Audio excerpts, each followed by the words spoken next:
Alright folks, turn 29 and the fun is really kicking off now. We are officially at war, the first big war of the game, myself versus Pangaea, and it is starting off in a very interesting manner. So Pangaea attacked Range of Light, and they hit us with some mercenaries, and or some indie crossbowmen they've recruited rather, and a few centaur sages, and they did quite well.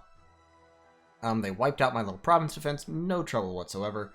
They formed a very, very small communion, and I think they just mind-burned. Yeah, so a two-master, two-slave communion.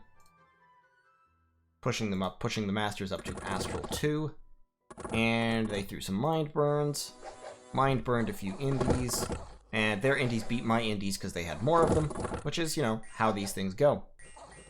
So, they successfully raided me, lost only one satyr taking the place.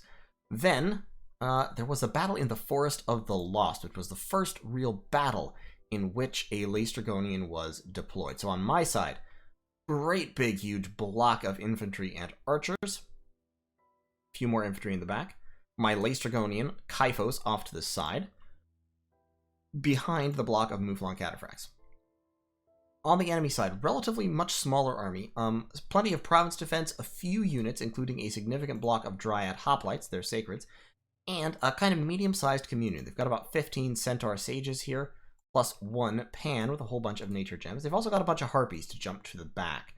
So, as the battle starts, my crossbowmen open up, and they inflict pretty serious damage, to be honest. The crossbows did work during this fight here. The infantry mulch the harpies with very little by way of problem. We start spamming out Legion of Steel, unfortunately on the archers first. My own crossbows have significant friendly fire against my infantry, but you know, these things happen. Meanwhile, the Mouflon cataphracts are charging. Unfortunately, they are intercepted by the Dryad Hoplites, having received no buffs whatsoever, which is a little bit sad, because this guy preferred to throw all of his buffs onto the infantry. So, the Mouflon cataphracts are intercepted by the Sacreds. Because of the awe, their average morale does not suffice to let them get many attacks in. My infantry is being worn down. They've done damage, but they also have taken a lot of damage. And despite getting a bunch of experience, most of these guys will run. These guys are working around the flank, trying to get back into the communion, which is throwing mainly body ethereal, mainly just buffs on themselves, which is kind of funny. Up here we have You Can Never Be Too Greedy, the Keeper of Traditions, up here with his massive Strength Bless. Swinging for 50 damage with his battle axe. Woof! He's berserk, he's got +6 bless, plus he's got Strength of Giants on him. His current strength is 33. He hits like a truck. That's kind of hilarious. And he's a trampler, but he's not trampling right now, and I'm not sure why. In any case, my Mouflon cataphracts are finished off by the Dryad Hoplites, and then Typhon comes in. The crossbowmen are polishing off the last few enemy infantry. My infantry are still going, albeit they have gotten kind of hung up. The Dryad Hoplites kind of fall victim to the crossbows here, and they break and run. The enemy army is in full flight at this point, and Typhon has barely been engaged. He's gotten hung up on some bugs. Way over here at the side of the battlefield, Typhon is just murdering insects with cheerful abandon. My infantry pushing forward, as Typhon does. They run into a bunch more bugs, they take a bunch more friendly fire, and I think this is what routs them, because they do rout. We can see here, yeah, the crossbow friendly fire really is what gets them. Yeah, and there they break and run, as the crossbows and archers surge forward out of ammunition, and all that's left is these paralyzed centaur sages, well over 100 fatigue, fresh meat for the grinder. They've got earth buffs on them, they've got temper flesh, they've got iron skin, they've got body ethereal, but frankly none of that helps against Typhon because he has the Sword of Swiftness, which he's hitting twice with at a ton of damage. He has the Snake Tresses, which are magical, and then he has his other serpent-like attacks as well. And with his buffs on him, Typhon is terrifying. He's regenerating 20%, fear, damage resistant, shock, fire, poison resistant. He has a fire shield that does quite a bit of armor-piercing damage. He is berserked, so he has protection 29 when he's berserked, which is quite respectable. High attack skill, and he reinvigorates at 6 per turn. So he is perfectly fine in terms of fatigue. So yeah, this is a good build. I like it. It's working well for me. And of course he has 27 magic resistance, which is the magic number to resist all but the most powerful and focused communions spamming Enslaved Mind. So with that, we win the battle.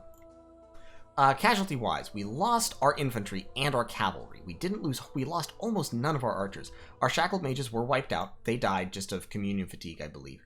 Our units retreated and none of them made it back to friendly territory. So we lost all of our infantry. Our actual casualties, more like 90 or close to 100, because we lost the shackled mages. We lost all of our Heelot soldiers, all 66 of them, plus our pale ones and the Mouflon cataphracts. So yeah, more like 90 really, but still, we traded 90 infantry and 6 shackled mages, which are cheap mages, for 9 centaur sages, which are slightly more expensive mages, plus some of his dryad hoplites. A lot of them got away, but we killed 8 of them. And then, of course, we wiped out his province defense, which is money that he committed, so it counts. Overall, honors even in terms of casualties, but we managed to attack Forest of the Lost. So Forest of the Lost is being broken down, critically damaged. The enemy army moved up into Mountains of Madness. So they rolled in, wiped out my province defense and my commanders and all that with no trouble whatsoever. This is a large army. They've got a big old block of Dryad Hoplites in the front.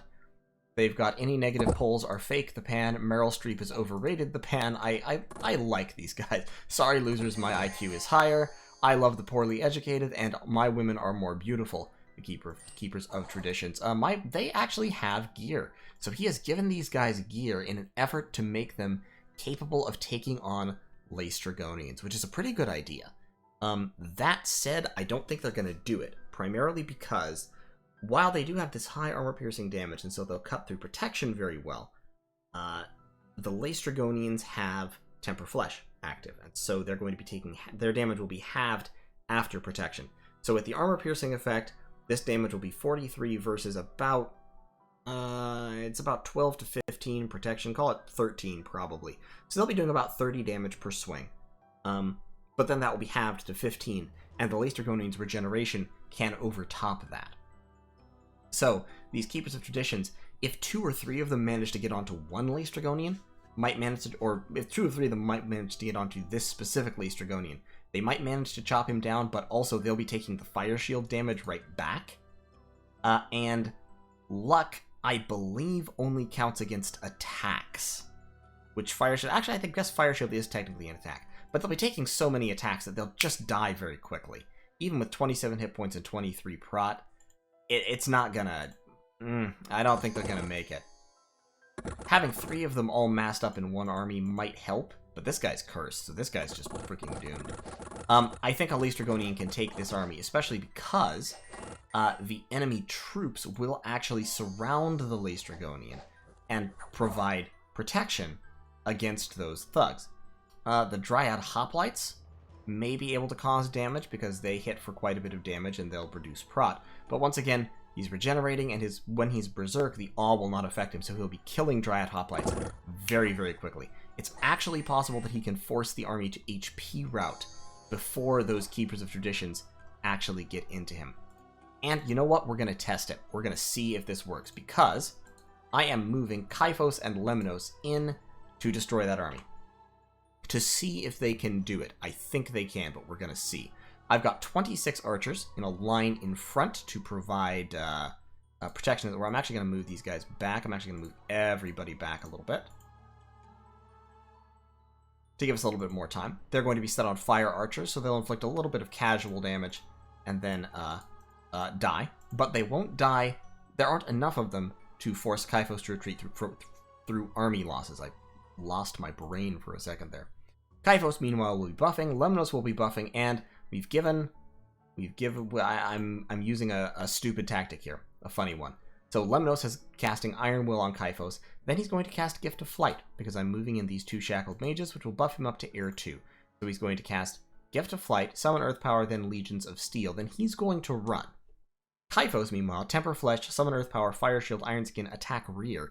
So he will then, hopefully, jump into the back of the enemy army and attack their mages directly, at which point all the troops, of course, will have to reverse course, come after him. Some of them will be distracted because they will be going after the Shackled Mages, because the Shackled Mages will be standing on the field, defenseless. just totally defenseless. I'm going to spread them out like that. So hopefully troops will go for them. And as long as they don't hit them within the first 4 rounds, which I don't think they will, I'll be able to get all of Lemnos' spells off. Lemnos will probably die. The Shackled Mages will most certainly die. Kyphos might die, because really this is me throwing Kyphos into an army alone. But even if Kyphos dies, I have him Twiceborn, so he'll come back as a White Mage. So the loss won't be too huge for me. And this will be a test of concept. This is kind of a proof of concept, if you will, to see if a Laced Draconian Tyrant before Alt 7 can actually take on an army. This is a pretty serious army. And I'm sending him in with very little by way of support. So, things that could go wrong. The crossbows could kill him. And in fact, that is probably that's probably the most serious danger. Where is it? Mountains of Madness. There are 67 crossbowmen here, and especially at close range when he jumps into the rear of the army, the crossbowmen could be firing and scoring quite a bit of damage. Now, on average, crossbow hits won't do much damage to him, because, of course, he'll have Prot 29, which minus 60% will still be higher than the crossbow damage, and he'll have the lead shield, which has a pretty high parry value. So he will be able to parry some of the arrows, and they won't go through the lead shield plus his natural protection. But they will inflict chip damage, and some of them will roll high and inflict higher damage. So it'll be a question of whether his 20% regeneration can overcome that after, of course, it's been halved by Temper Flesh. It'll be interesting to see. I think he will definitely take damage. He may end up with afflictions, but I'm willing to bet that he wins. I think he can probably win. Things that might go wrong. Of course, if this army attacks into my army on Forest of the Lost, or if they attack up into Strongdale, then they will catch either these two guys or Kyphos and Lemnos isolated. These two will only actually connect if this army on Mountains of Madness stays still, which is unlikely. It's worth trying, because losing 2 Shackled Mages is a minor loss, and even if they do connect, which province they fight in is determined randomly. Now, the worst case scenario here is that they attack this way, somehow contrive to actually miss Kyphos and his little band, hit my army of crossbows, and wipe them out. I have like 200 crossbows just lined up with very, very little by way of magical support here, since my Shackled Mages died. So that would be really sad, and I would hate it. But we'll see what happens. I'm getting my troops organized in Mountains of Mist. Going to be sending them into Mictlan pretty quickly if I can.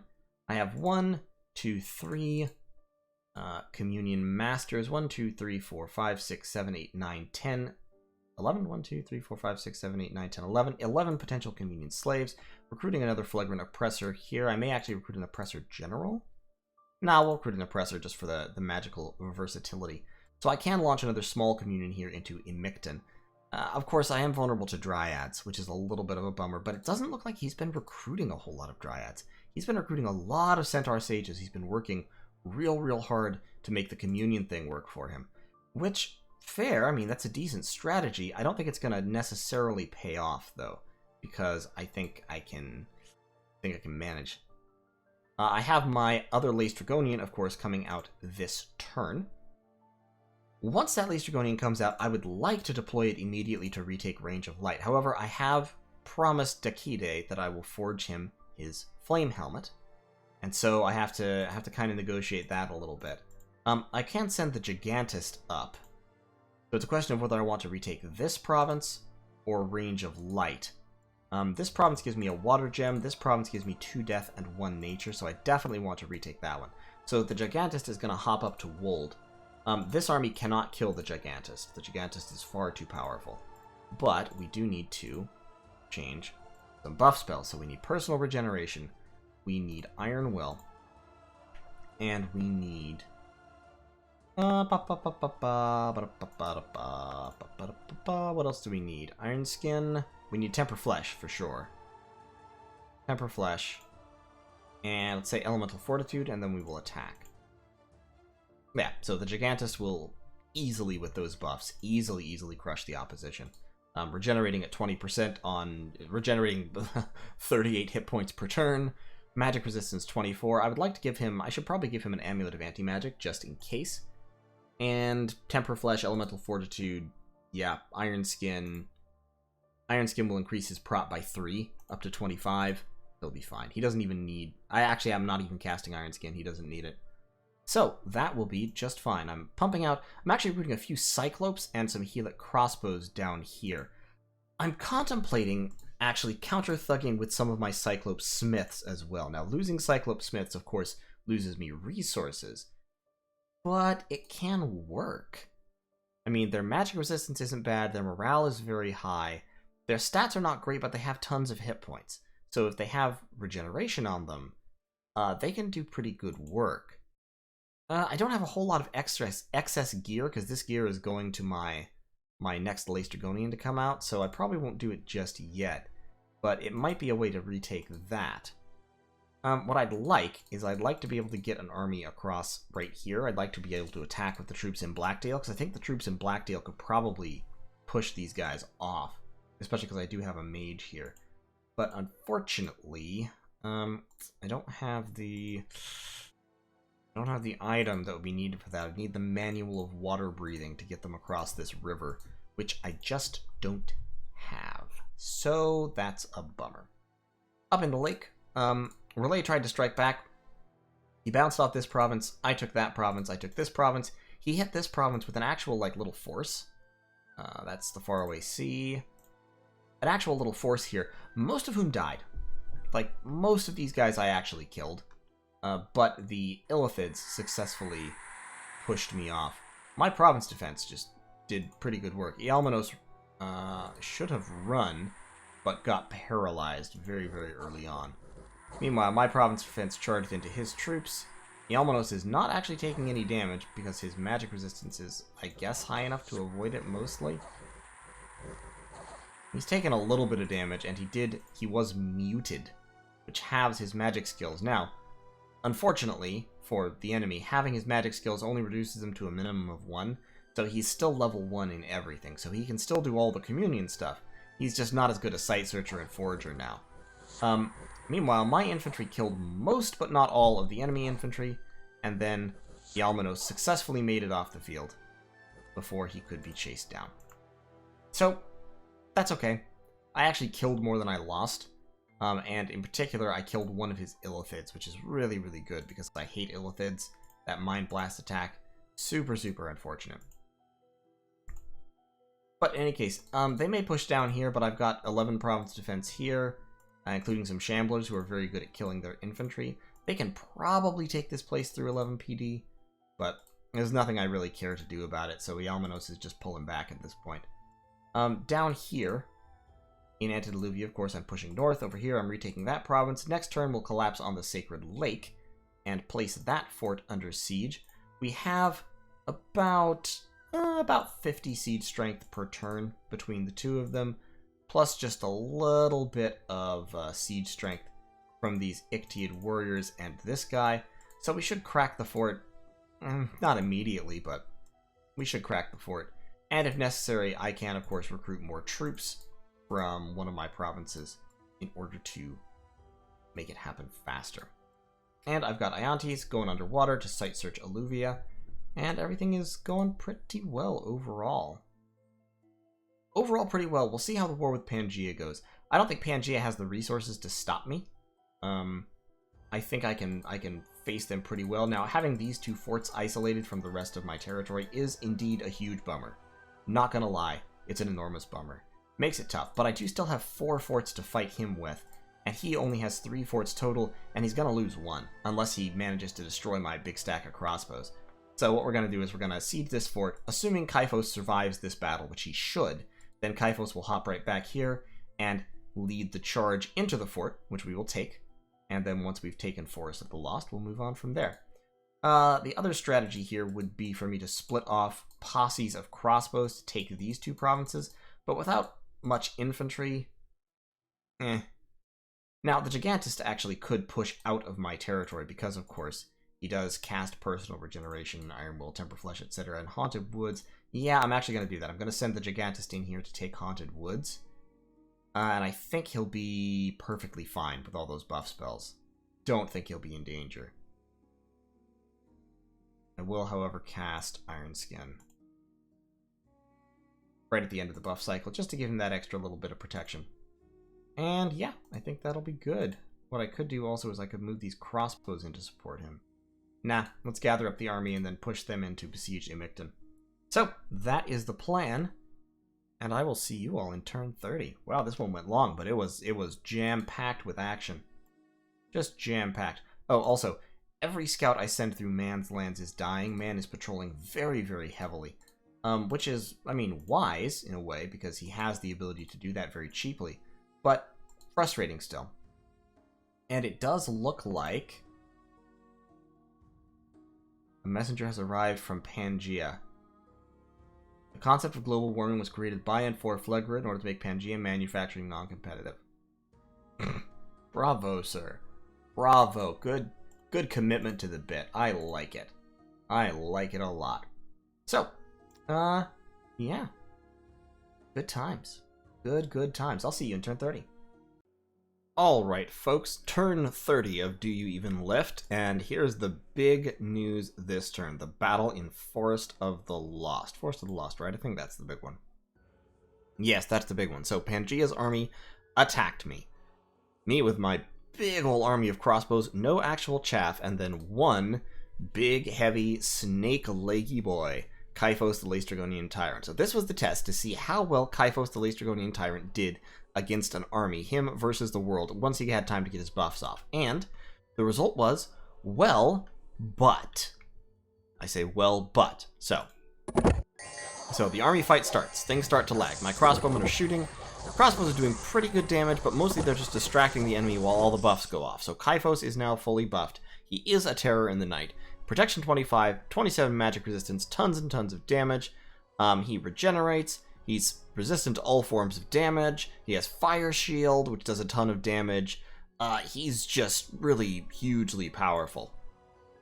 And he storms forward to reach the enemy army. And everything's going pretty much fine. We've got a lot of swarms going off back here. I don't wear a rug. The Pan is casting spells, as is any negative pulls are fake. And there's another one in here, isn't there? Yes, Meryl Streep is overrated. Quite. So, they're all spamming out buffs, so here's how things go at first. He charges in, he starts to rout, and then he gets hit by something. I think a mind burn that manages to make it past his magic resistance. Anyway, it berserks him just in time. So he goes back in. And at first, I was worried that he would be... Stop doing that. At first, I was worried that he would be killed by crossbows, but I was rapidly disabused of that notion. He is standing in the middle, tanking damage, just killing things 1 or 2 squares at a time. They're murdering themselves on his Fire Shield. He is doing fantastic. If we look at him, he's still at max health. He's scored 115 kills, 45 of them from his weapon attacks. He is wrecking shop. The army is starting to rout all around him. Chaos reigns, and its name is Kyphos. Kyphos is doing a ton of damage to this army. But in come the countermeasures. My opponent here, josieLOL, had planned for this moment, and he had planned by bringing his Keepers of Traditions. Now, his Bless, if you'll recall, is Strength +6, Blood Surge, Fire Resistance, Attack Skill. So, high attack skill, very, very high damage. So, Axios, the Keeper of Traditions, ungeared, could chop through Kyphos' protection and deal a little bit of damage. It wouldn't be much damage, and he would die immediately. However, this Keeper of Traditions, I Love the Poorly Educated, is geared and has also been buffed. So he is ethereal, which means many of Kyphos' attacks will miss him. He's lucky, which means he's very likely to survive at least 1 round, and he's armed with a Greatsword of Sharpness. A Greatsword of Sharpness in the hands of a blessed Keeper of Traditions of this type does 48 armor-piercing slashing damage. Slashing damage increases the damage by 25% after protection. The armor-piercing means that Kyphos' protection is effectively only 13 or so. I think he's 29 after Berserk, 28 after Berserk. So effectively only 14. meaning that he's swinging for 34 on average. And he's very, very likely to get to swing twice, or possibly 3 times. That is the combination that you need to kill something like this. That is very, very good. I can't out-regenerate that damage. I'm regenerating a ton, but I'm not regenerating that much. And I don't have my immortality spells online yet because I haven't reached Alteration level 6 or Alteration level 7. So, josieLOL has brought 3 of these guys. He's got, sorry losers, my IQ is higher over there. He's got down here, I love the poorly educated. And then he's got one more who's geared. Yes, my women are more beautiful is also geared. So those 3 are all fully geared, and if those 3 all get onto Kaifos, he is going to die, and that is what happens. As the rest of the army routes around him, as Kaifos finishes slaughtering the opposition, the Keepers of Traditions make their way in, and they start swinging, and they start doing damage. Now, if it had been those 4 alone against Kaifos, I think Kaifos might have still won. Just because he would have hit one of those guys with so many attacks that he would have probably burned through the luck in 1 round. Odds are. But because of the way Dominions works, you can see he just took 22 damage from that hit right there and actually got an affliction. He got a limp. Because of the way Dominions targeting works, that isn't what happens, because he's being attacked from the side by I Love the Poorly Educated, but Dominions units always try to target to this direction, in front or behind of them, preferentially in front. So you can see he got hit for 22 damage by I Love the Poorly Educated, and then he turned around and he wiped out a square of bugs that were standing in front of him. And as a result, he's not actually fighting back against the Keepers of Traditions, who have both ended up just to the side. Now he has a chance to swing forward, and he does. He hits Sorry Losers, just clips him with 1 hit, with a snake hit, and does a crap ton of poison damage to him as well. But, unfortunately, that means that they get another swing in, and Sorry Losers, my IQ is higher, finishes him off. And the poison damage isn't quite enough to kill him. He ends with 2 hit points, having lost an eye. And that is the death of Kaifos. Now, fortunately, Kaifos lives again as a white mage because I twice-borned him. And the unfortunate instant of dying has greatly increased his understanding of death magic, so he gained a level of death. So now I have a native death 3 mage. So this wasn't a total loss. It's okay. It's not great, but it's okay. Kaifos is still around. He's still a powerful wizard. We can look at that. We can look at that battle once again, real quick. Forest of the Lost. You can see the enemy Pangaea lost 129 units. Of those, more than half were killed by my Laestrygonian Tyrant. It doesn't show his kills because when you twice-born somebody, it skews up the results here. But you saw by the end of that, he had literally hundreds of kills. Admittedly, most of them were bugs, but a lot of them were Centaur Cataphracts, Dryad Hoplites. I think he single-handedly killed all of these Dryad Hoplites. And so overall, damage was done to the army, but the Keepers of Tradition thugs, or counter-thugs rather, were able to take down my Tyrant. In order to stop that, I need Phoenix Pyre and or a Soul Vortex. Phoenix Pyre would alone have counteracted that strategy. A Phoenix Pyre Laestrygonian Tyrant, they could have killed him 4 or 5 times, he would have kept coming back, because he was fatigue negative. And so, what would have happened there was they would have killed him, he would have exploded, respawned somewhere else, and probably actually just gone after the mages in the back if he was at all lucky. So, with Phoenix Pyre, Kaifos would have won that battle. But, I don't have Phoenix Pyre yet, so, you know, if wishes were fishes, and etc. That said, I'm satisfied with his performance. I'm comfortable with the fact that he can take out an army that isn't prepared for him, which is good.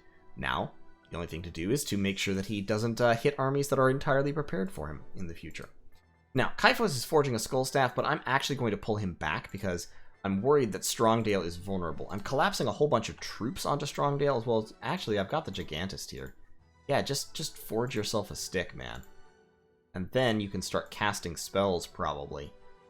I haven't gotten down Conjuration high enough to... I haven't gotten down Enchantment, actually, high enough to... Quite high enough for Horde of Skeletons or Pale Riders. So I should grab Enchantment 5, but I'm actually going to grab Alt 7 first, I think. Because... And that'll take several turns. but it'll be worth it because that will give me my immortality spells. Now, up here, Hopladamus, who I've just recruited, actually has to spend a turn forging a flame helmet because I made a deal with Man, and Man has just sent me the gems for that. 25 fire gems, 15 nature gems. So I have to forge them their helmet. Hopladamus will take 1 turn to do that, then I will give him his sword, and he will head off towards Pangaea. He's only regenerating at 10%, not 20%. And this Pangaea, like I said, Josie does not seem to be recruiting a lot of dryads. I'm still worried about dryads, so I still have to keep that in mind, but I haven't seen them. So I may not need the extra morale necessarily. I might, I'm just gonna forge another shroud just because, just for now. So, we're sending some troops, a small communion leading some troops over to attack Wold. And I'm leaving them mainly unscripted and with Earth Gems because next this turn I should finish... Where's my research? Wrong button. I should finish Alteration level 5, and Alteration level 5 unlocks Maws of the Earth, which is a fantastic Earth combat spell. Which, of course, all of my mages can cast, especially if they have Earth Power activated. So we're summoning Earth Power. We're actually going to summon Earth Power on both of them. Drop Flaming Arrows and Mist Form to defend our troops. Flaming Arrows make the crossbows better. And then hopefully they'll start spamming Earth Meld if this army decides to stand and fight. Forging a Shroud. Lots of research. Up here, researching. Hopladamus is forging his Flame Helmet. Not recruiting much at all because, of course, the Laestrygonians are crushing my income. And I'm not getting hardly any money out of the lake. Like, all these 4 provinces together, these 6 provinces together are barely worth 1 normal province in terms of income. This province is good for income, but none of the rest are. So, that's kind of the situation as it stands. The war with Pangaea could be going better, but basically all I have to do is hold on while Man marches into their territory, and I think I'll end up with at least this. And I should be able to grab that as well. So that'll be great. And then Ulm is back in the game, kinda, sorta, ish. And of course, their being there will prevent Pangaea from focusing completely on me, because if they do, Ulm will hopefully backstab them. Ulm hates Pangaea, and I think I can use that. So, should be alright. So that's turn 30. I'll see you all in turn 31. Things are progressing apace. First Laestrygonian death, a little bit disappointing, but we're doing alright. And we now have Kyphos. Kyphos is a fantastic mage. I love Kyphos. And he now has none of the downsides of Tyrants. So he's a worse super combatant, although I could still make him an okay super combatant because he can still cast all of those immortality spells. And with gear, he would absolutely be able to do it. But, and he's also encumbrance 0. So he can be made fatigue negative very easily. But in addition to that, he's also now a very powerful battlecaster. He can cast a lot of high-level spells. He can use boosters. He can wear Earth Boots. Yes, I repeat, he can wear Earth Boots. So he can boost himself up to Earth 4, which will be pretty cool. He can boost himself up to Death 4. I'll probably empower him in Death at some point. Although my Death gem income is still absolute garbage. But if I can, I'll empower him in Death and use him to cast very high-level death spells. And, of course, he also has Fire 4 still, so he can cast Firestorm and things like that. And he's fire-resistant, and cold-resistant and poison-resistant, so all he needs is Shock, and then he's resistant to everything to a very high level, which is nice. So, thanks for watching. I'll see you in the next turn.